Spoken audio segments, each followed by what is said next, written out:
Ce programme législatif de l'Union populaire républicaine comporte des mesures fondamentales, récapitulées dans le programme de libération nationale. Et malheureusement, il est maintenant, il est épuisé, à défaut que je le sois. Il est épuisé, c'était le programme que j'avais présenté en 2012. Nous sommes en train de le faire réimprimer, mais étoffé et enrichi pour cette campagne de 2017. Je l'avais dit, je le répète, notre programme s'inspire étroitement du programme du Conseil national de la résistance de 1944, tout en l'actualisant aux conditions de 2017. Ça veut dire notamment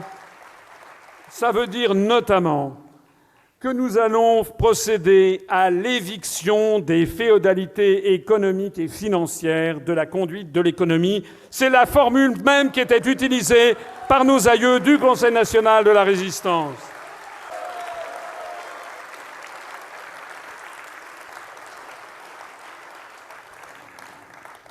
La baisse rapide et profonde du chômage se fera grâce à 4 mesures. La première, c'est la fixation d'une nouvelle politique nationale agricole qui donnera un coup d'arrêt à la disparition des agriculteurs et qui favorisera au contraire leur réaugmentation.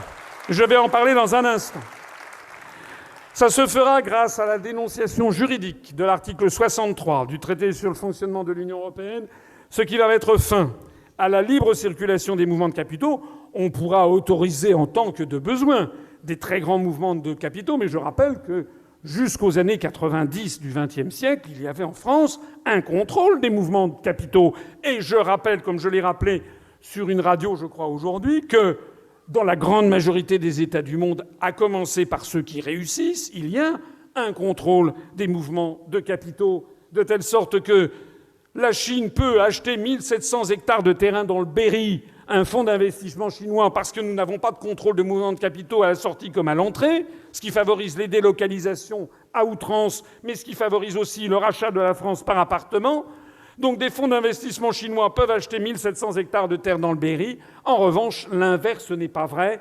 Vous ne pouvez pas acheter 100 mètres carrés de terre en Chine. Eh bien, nous allons rétablir la symétrie des échanges internationaux et notamment des questions de mouvements de capitaux. Cette dénonciation nous va permettre enfin de couper court aux délocalisations industrielles. C'est ce que souhaite le peuple français.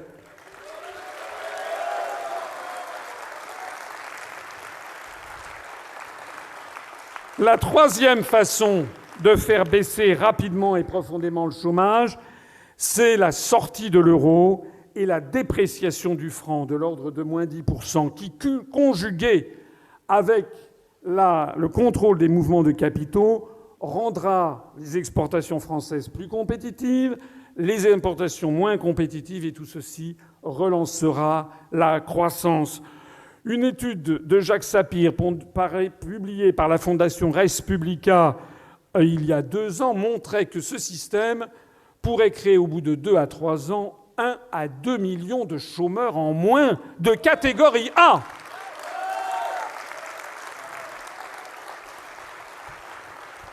Alors, parce que je vois des gens, là, dans certains médias, on me dit « Mais vous vous rendez compte, si on sort de l'euro, ça va être l'appauvrissement ?» J'ai dit « Ah bon, et en vertu de quel théorème ? En vertu de quoi ? C'est en ce moment, l'appauvrissement. C'est en ce moment qu'il y a 800 à 1000 personnes qui basculent en dessous du seuil de pauvreté. Chaque jour. »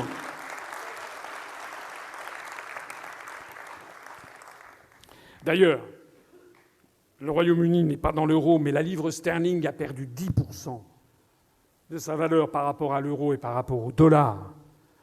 À partir de juin, après le référendum, ils en sont ravis, puisqu'on a assisté justement à une envolée des exportations britanniques, une baisse des importations et une envolée de la croissance. La croissance industrielle au Royaume-Uni est la plus forte depuis plus de 3 ans. On a appris ça la semaine dernière. Le chômage s'est effondré, est tombé à 4,6%. Nous, on est, et encore les statistiques sont frelatées, nous, on en est à 10,6%. Les investisseurs internationaux se précipitent au Royaume-Uni. On a vu que Google, Yahoo, Boeing, Nissan, etc. investissent aux États-Unis. Et comme je le disais à un journaliste qui me disait « Mais actuellement, on n'a pas investissent au Royaume-Uni. Comme actuellement, on n'a pas, me disait-il, oui, mais actuellement, le Royaume-Uni n'est pas encore sorti de l'Union européenne. Je dis, c'est exact.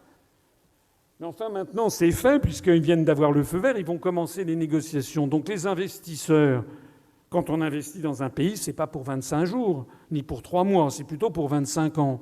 Donc les investisseurs ont parfaitement intégré dans leurs calculs le fait qu'il était rentable de s'installer au Royaume-Uni. Et puis enfin, une baisse rapide et profonde du chômage par la relance de la consommation, par une augmentation du SMIC, actuellement de 1 153 € net par mois à 1 300 € net par mois, ce qui permettra une relance par la politique de la demande. Parce qu'en France, le problème, ça n'est pas uniquement un problème de l'offre, c'est un problème de la demande. Et qu'on aura beau tailler en pièces dans les dépenses publiques, si la demande n'est pas là, eh bien la France va continuer à s'enfoncer dans la spirale du déclin. Je voudrais d'ailleurs demander à M. Fillon, qui, je ne sais pas s'il a des compétences particulières dans tout ce qui concerne les affaires d'argent, mais quand même, je voudrais lui dire que est-ce qu'il imagine un programme qui consiste à licencier 500 000 fonctionnaires, à supposer que ce soit politiquement possible, à se demander comment il va par ailleurs embaucher 15 000 policiers par-ci, 25 000 personnels hospitaliers par-là, mais à supposer que ce soit possible et que ce soit fait politiquement. Est-ce que vous imaginez ce que ça représente que 500 000 foyers, peut-être 2 millions de personnes, qui d'un seul coup vont voir le revenu fondre comme neige au soleil brutalement?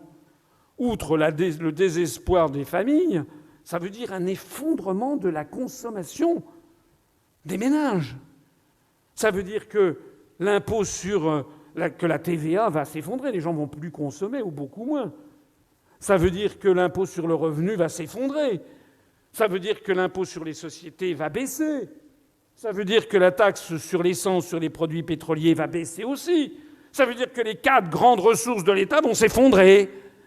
Nous sommes dans cette spirale de l'échec du malthusianisme qui avait stigmatisé en son temps John Maynard Keynes, vous savez, la révolution keynésienne de 1936, la théorie sur la monnaie qui avait montré que la pire des choses à faire pour un pays qui est en quasi-récession, c'est d'essayer de tailler dans les dépenses publiques, parce que plus on taille dans les dépenses publiques, et plus on aggrave le déficit que l'on prétendait combler.